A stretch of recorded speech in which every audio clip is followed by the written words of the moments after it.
Alhamdulillah, j'ai enfin atteint mon objectif. De quel objectif parles-tu, Wali? Tu ne sais pas, c'est la promesse que j'avais faite pour le Waqf Jadid. Attends, c'est juste de l'argent, n'est-ce pas? Sérieusement? Mais c'est bien plus que ça. Raconte-moi. Bien, tu as de la chance. C'est exactement le sujet de notre épisode d'aujourd'hui. C'est vendredi, venez tous, un jour béni, un don très doux. Chaque semaine on se réunit pour voir notre calife qui nous ravit. Les enfants venez approcher, Houzour nous montre le chemin. On apprend cœur en main. Chaque semaine on se réunit pour voir notre calife qui nous ravit.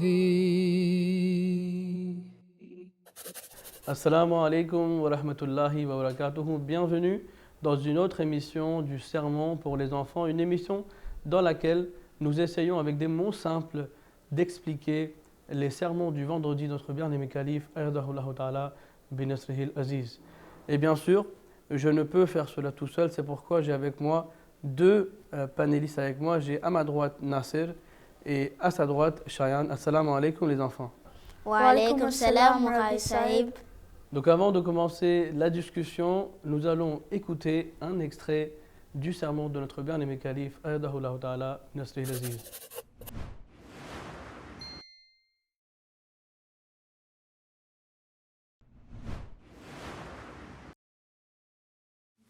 जब तक अज़ीज़ से अज़ीज़ और प्यारी से प्यारी चीज़ों को खर्च ना करोगे उस वक्त तक महबूब और अज़ीज़ होने का दर्जा नहीं मिल सकता। अगर तकलीफ़ उठाना नहीं चाहते और हकीकी नेकी को इख्तियार करना नहीं चाहते तो क्यों कर कामयाब और बामुराद हो सकते हो। Donc chers enfants, aujourd'hui nous allons parler du Waqf Jadid. Et je suis sûr que beaucoup d'enfants qui regardent cette émission doivent se demander mais c'est quoi Waqf Jadid?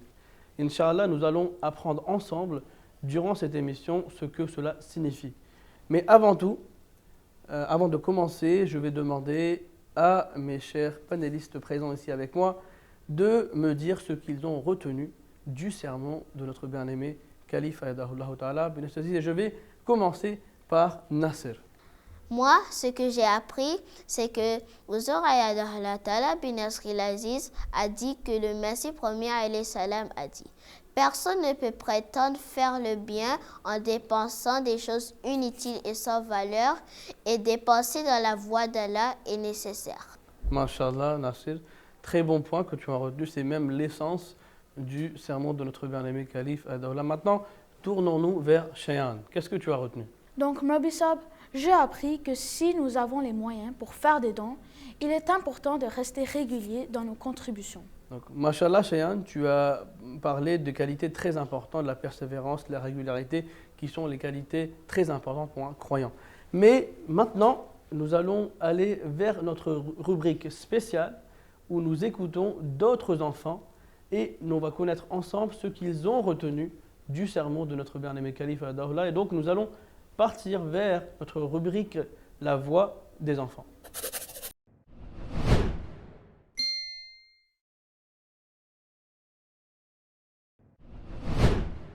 Sa sainteté Ayyadahullah bin Nasrihil Aziz, dans son sermon du 9 janvier, a parlé du sujet du Waqf Jadid, présentant divers exemples d'Ahmadis du monde entier qui ont contribué financièrement au Waqf Jadid au cours de l'année écoulée. Sa sainteté Ayyadahullah ta'ala bin Nasrihil Aziz, dans son sermon du vendredi du 2 janvier, a parlé de l'amour indéfectible et du profond sens de l'honneur du Messie premier envers Allah. Dans son dernier sermon, Houzour Ayyadahullah ta'ala bin Nasrihil Aziz a montré que l'amour du Messie promis alayhi salatu wa salam pour Allah guidait toute sa vie.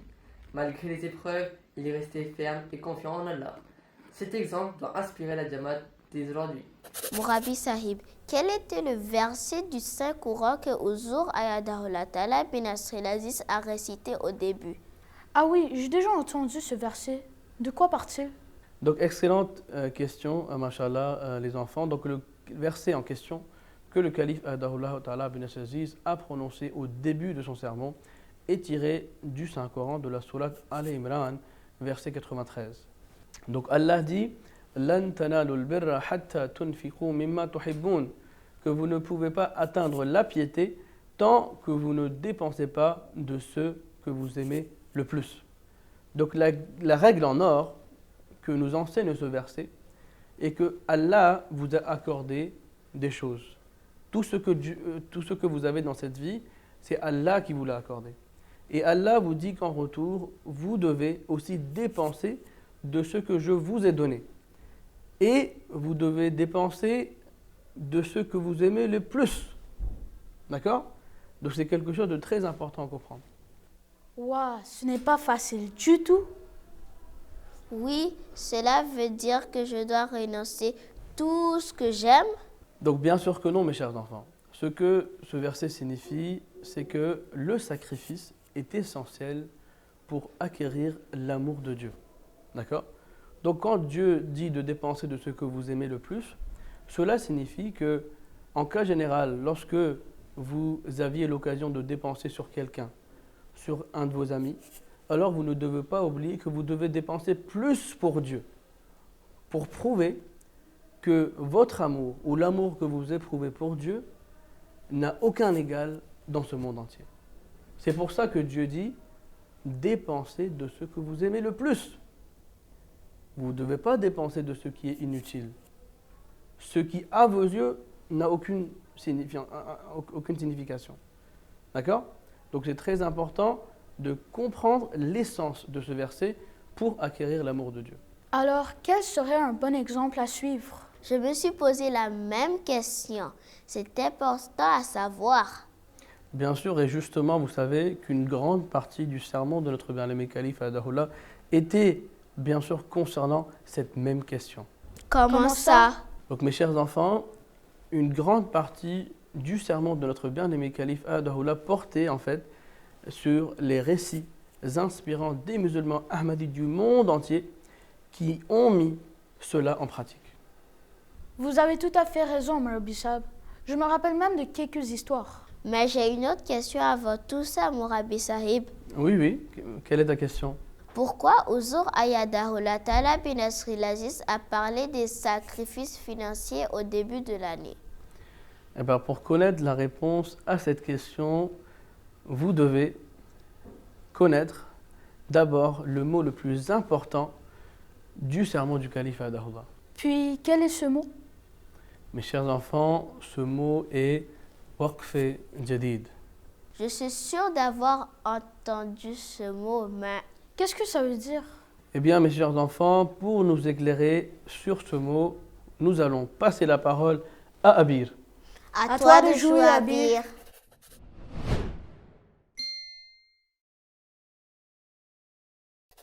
Jazakallah les amis. Aujourd'hui, nous avons un mot composé très intéressant, Waqf Jadid. Ce mot il vient de deux mots qui viennent à l'origine de l'arabe, mais on utilise ainsi en ourdou. Waqf signifie dévouement se consacrer pour Allah. Jadid signifie nouveau. Donc, quand on le met ensemble, Waqf Jadid veut dire le nouveau dévouement. Maintenant, qu'est-ce que cela veut dire dans la Jamaat? Waqf Jadid est un programme très important de sacrifice financier lancé par Hazrat Muslim Maud en 1957. Au début, ce programme avait pour but de diviser l'islam ahmadien dans les zones rurales du Pakistan et de l'Inde. Mais aujourd'hui, alhamdulillah, il sert à soutenir le travail de la Jamaat partout dans le monde. J'espère que ce mot est plus clair pour vous. À vous maintenant. Jazakallah Abir, très bien fait. Mais Mourabi Sahib, ma question reste la même. Pourquoi ce serment portait-il spécifiquement sur le Waqf Jadid? Oui, que se passe-t-il exactement à cette période de l'année? Mashallah, les enfants, je vois que vous réfléchissez beaucoup, mashallah. Donc en fait, le Waqf Jadid, ou le fonds Waqf Jadid, s'étale sur une année. C'est-à-dire quand vous promettez de donner ou de faire un don, vous avez une année pour accomplir cette promesse. Ça veut dire qu'il y a un début et une fin. Alors, quand est-ce que ça commence et quand est-ce que ça termine? Donc, ça commence le 1er janvier et ça termine le 31 décembre. C'est pour ça que le calife Ayyadahullah, dans la première semaine de la nouvelle année, donc le premier vendredi, c'est là qu'il annonce officiellement la nouvelle année du fonds Waqf Jadid. Ah, c'est tout à fait logique. Mais à quoi sert précisément cette contribution? Mashallah, mais avant de répondre directement à ta question, nous allons parler du fait que comment ce fonds est collecté. Donc des milliers d'Ahmadis à travers le monde, des Ahmadis dévoués, parmi lesquels il y a aussi des enfants comme vous, mashallah, qui, de leur propre gré, dépensent dans la voie de Dieu. Donc ils donnent spécifiquement pour le fonds Waqf Jadid. Ils dépensent dans la voie de Dieu. Et ces fonds sont ensuite collectés, rassemblés, d'accord, à Islamabad, Tilford, où qui est le siège de notre Jamaat. Donc ensuite, ces fonds sont envoyés partout à travers le monde, dans des dizaines de pays, pour répondre à certains besoins importants de la communauté. Par exemple, pour la construction des mosquées, pour l'éducation des enseignants religieux pour propager le message de l'islam, Ahmadiyya. Aussi pour l'impression des livres. Et aussi, souvent, pour la construction des stations radio. Encore une fois, pour donner le message de l'islam Ahmadiyya au monde entier. Ça fait déjà beaucoup de choses. Oui, alhamdulillah, mais vous savez, ce qui est d'autant plus incroyable, Quoi? ce sont les innombrables histoires des musulmans ahmadis, donc d'histoires inspirantes des musulmans ahmadis qui ont contribué dans le fonds Waqf Jadid. C'est tellement vrai. Je me souviens même certaines d'elles. Donc très bien mes enfants, ce qu'on va faire, nous allons jouer à un jeu. Je vais vous demander de partager avec tous les enfants du monde entier qui regardent MTA International, de partager une histoire ou un récit inspirant que le calife Ayyadahullah a mentionné. Et nous allons commencer par Shayan. Donc, une histoire que j'ai adorée était celle d'une femme au Kenya. Malgré ses faibles revenus, elle a vidé ses poches et a tout donné au Waqf Jadid. Quelques jours plus tard, elle a reçu une importante somme d'argent de sa fille et son gendre lui a offert 2 vaches en cadeau. Elle n'avait que donné 400 shillings, mais Allah l'a bénie bien plus encore.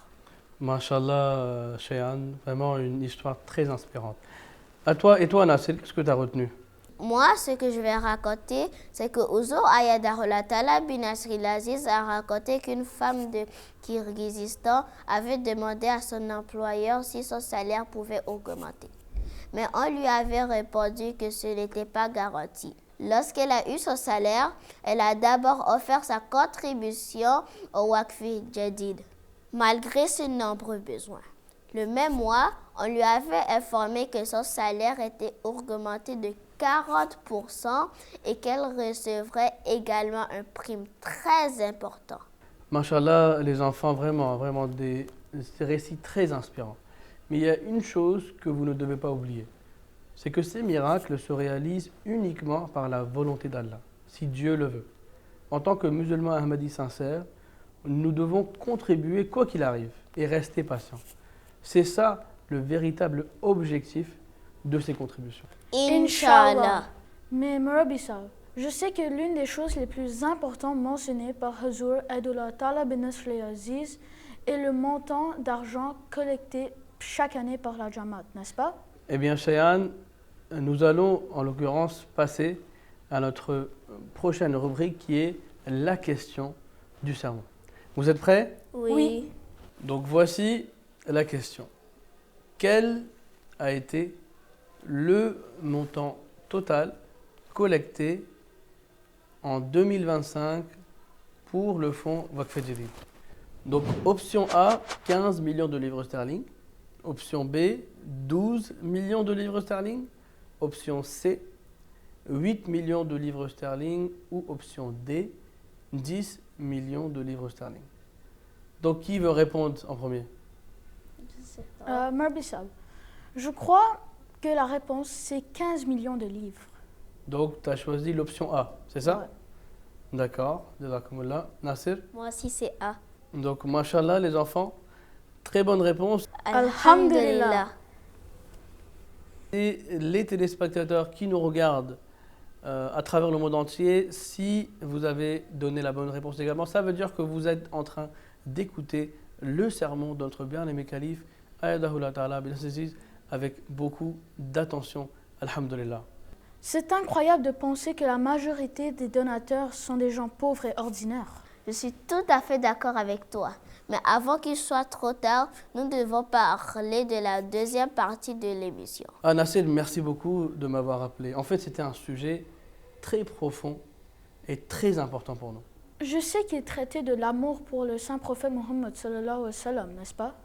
Oui, Shayan, c'était vraiment un sujet qui nous a tous touchés et qui m'a touché aussi personnellement beaucoup, de la manière avec laquelle le calife Ayadahullah a parlé de l'amour profond qu'avait Mohammed sallallahu alayhi wa sallam pour Allah.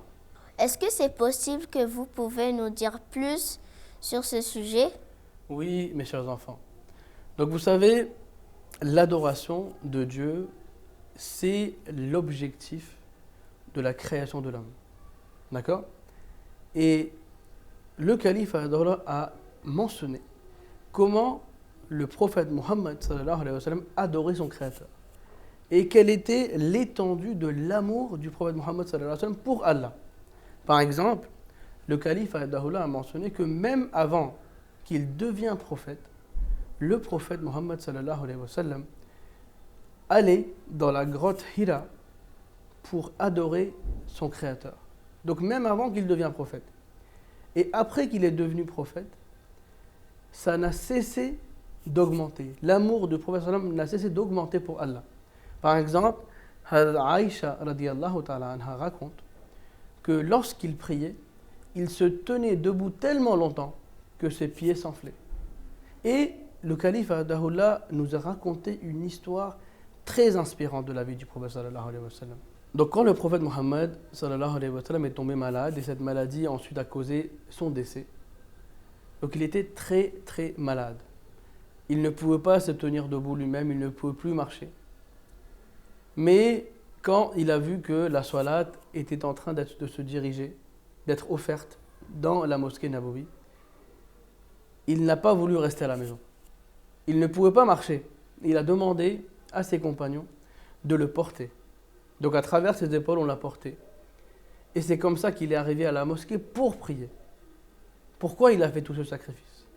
C'était son amour pour Allah qui l'a poussé à aller à la mosquée et prier en congrégation, ba jama'a, à la mosquée. Regardez cet amour que le prophète Muhammad sallallahu alayhi wa sallam avait pour Allah. Est-ce que ce n'est pas très impressionnant pour nous?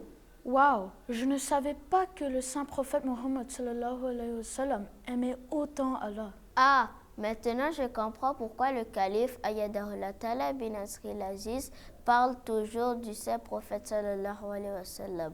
Et c'est pourquoi il faut régulièrement regarder le sermon de Hazur Ayadahullah Ta'ala bin Aziz pour savoir plus sur notre bien-aimé prophète Mohammed sallallahu alayhi wa sallam.